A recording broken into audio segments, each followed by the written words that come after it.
You think discipline is painful? Man, try waking up in the same body, same situation, and same regrets year after year. That's real pain.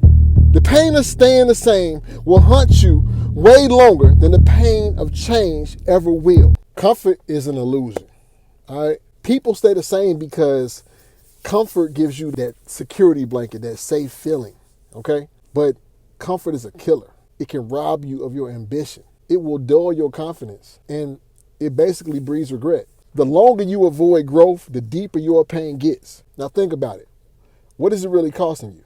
What is the trade-off of comfort? When you stay the same, it costs you. Staying the same costs you your dream body, your peace of mind, your money, your relationships. You may not feel the full cost today, but compound stagnation, it'll hit hard later. Trust me.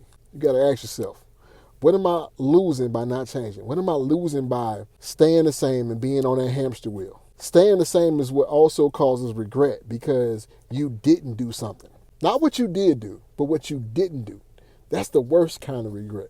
The stuff that you didn't even try. And yes, change can be painful. Change is uncomfortable, but it's productive pain. And once again, regret, that's the worst thing.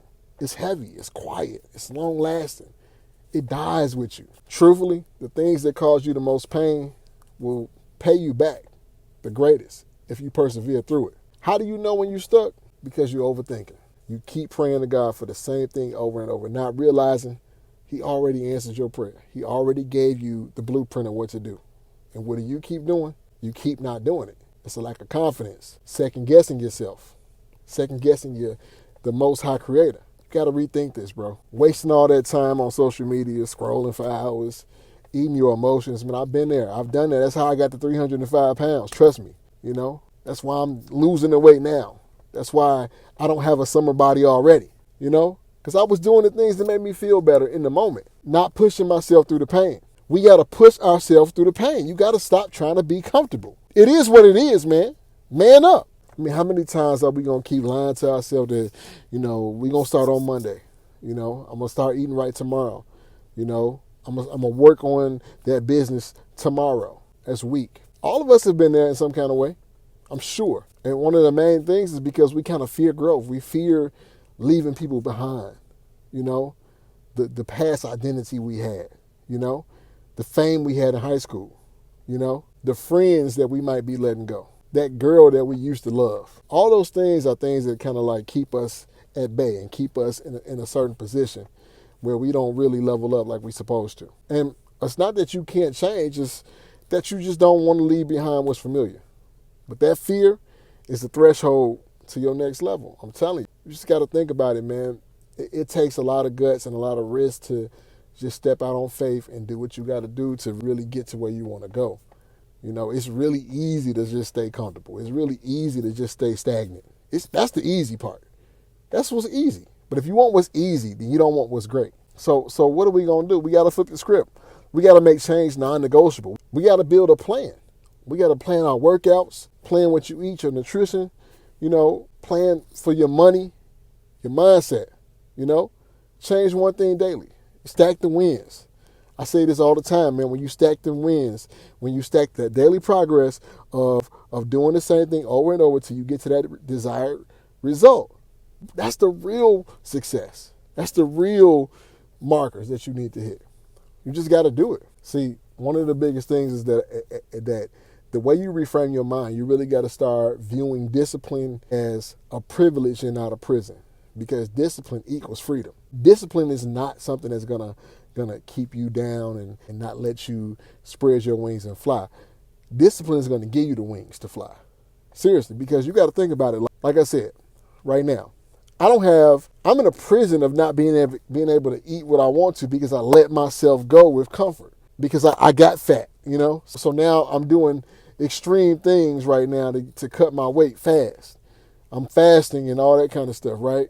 To drop weight fast, because I let myself go for too long, because I didn't lock in, because I didn't just give myself a little bit of discipline to keep myself where I want to be. And so you just got to really think about the comfortable things that are really plaguing your mind and holding you back. What is really holding you back from being that level of a person, that level of a man that you really, truly want to be. You just got to think about it. It is what it is. And when you think about it, man, pain is coming no matter what, right? Pain is coming no matter what. And what I'm telling you about comfortability is that that's self-inflicted pain in the long run. It may make you feel good in the moment. It may make you feel great in the moment, that momentary comfort. But it's going to be so much more painful later on. Think about all that comfort food we eat, right? You eat this food, you feel so good, it tastes so good. But the pain of having diabetes, the pain of getting cancer, the pain of having high blood pressure, that's a death sentence. You know what I'm saying? That business that you never started because you really wanted to go out last night, because you really wanted to chill with Shorty last night. You know? Those are the things that you're going to look back like, damn, I missed the boat. I missed my mark. All right? You can suffer in stagnation or sweat in transformation. One gives you results and the other gives you resentment. And once again, you don't want to live in resentment. You know, they always say if you go to a nursing home, you know, one of the biggest things that you will see with people who are, you know, on their last few years or months living, and they're old, and one thing they do is just have the regrets of, I didn't do this, I didn't do that, I didn't live more, I didn't spend more time with my family, I didn't pursue this business, I didn't, I didn't go after my passions. You don't want to live in that kind of mode, I'm telling you. It's a dangerous place to be, you know? That's what really leads to unhappiness. People can't make you happy. You got to make yourself happy. You got to be happy. God is the only source that can make you happy, okay? But we just got to do what we got to do. We got to lock in. It's due season, I'm telling you. Like, lock in, all right? That's what I'm on. I'm locking in. I just left the gym. Almost didn't go, you know? But I had to get it in. It's your boy, Carl Anthony. Hit that like button and subscribe. Peace.